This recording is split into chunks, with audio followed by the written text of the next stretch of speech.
Welcome to a KevCentral Quick Tips video.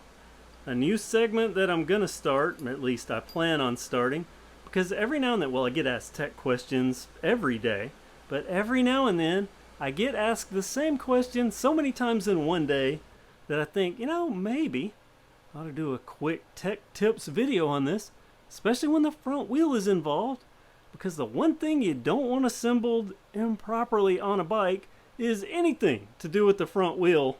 This is safety number one.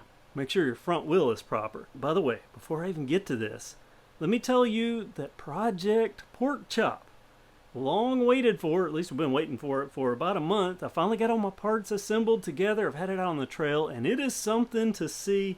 That video coming tomorrow would have been tonight, but you may even hear a few bumps in the background. It is storming like crazy, so couldn't do my voiceover. So much thunder and lightning, and so naturally I leave the house to come down to the bike barn to make something while it's storming. Today's quick tech tip question has to do with quick release skewers. Very, very simple, and once you know these, it's kind of hard to mess them up, but if you don't know, you don't know. You don't know what you don't know. So I'm going to tell you how to get this in the proper orientation, because sometimes you unbox a bike and it's like this. It's in multiple pieces, and these cone-shaped springs, which direction do they go and kind of where do they go? And also this lever. You can see here, this one's installed on the wheel. This is the same thing as this. It's just already installed. There is the lever. It really doesn't matter which side the lever goes on. On a standard quick release, it's common in the US for it to be on the disc rotor side, or the disc brake rotor side. Now that doesn't make really much sense why we do it that way, because then your hands are precariously close to the one thing you don't want to touch and get hand oils on, because they'll start squealing. A lot of times I see overseas they put this on the other side, but here in the US, we tend to do it here, but it doesn't really matter. Whatever makes you more comfortable, the important thing is that it's assembled properly. And here is how you assemble this if you don't have a quick release skewer guide in front of you and yours came in multiple pieces. So we have what is basically our axle part of this skewer. Then we have our tension lever. We have two springs. These are two individual cone-shaped springs. Very basic. You can see they really like to tangle up with one another. You have a nut, a plastic nut, and you have this thing. And this, I call it a tension base. I don't know what the actual name is, but it has two sides on it.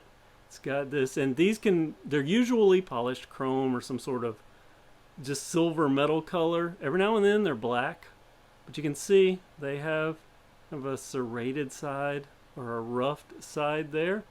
And then they have this little cup shaped side, little plastic cup. Okay, so here's how all this goes together. Very, very simple. You're going to kick yourself after you see how easy this is. But like I said, you don't know till you know.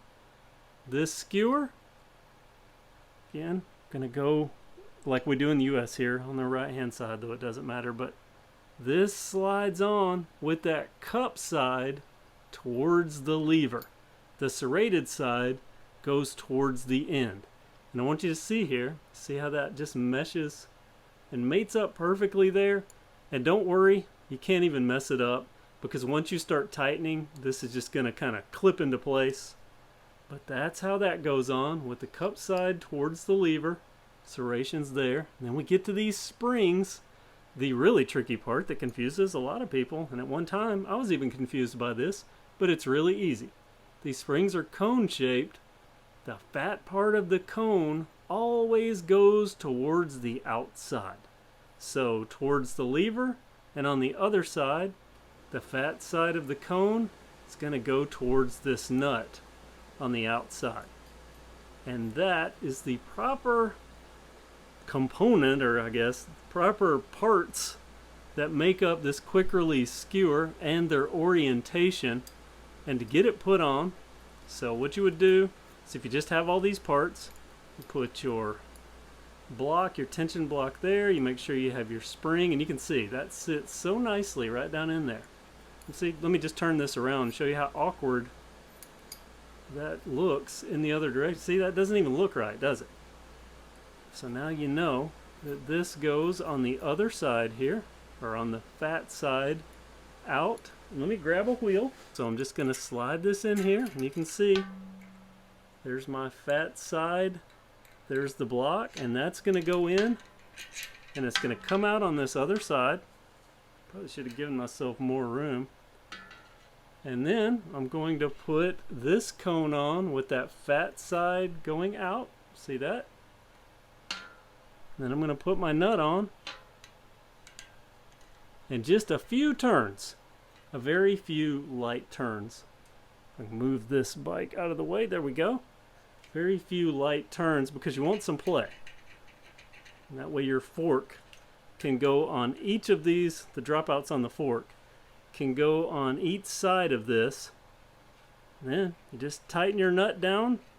As you're getting tension, I usually start with it all the way down, and I press in and I tighten until I feel it start to bite. Constantly wiggling this till I feel tension.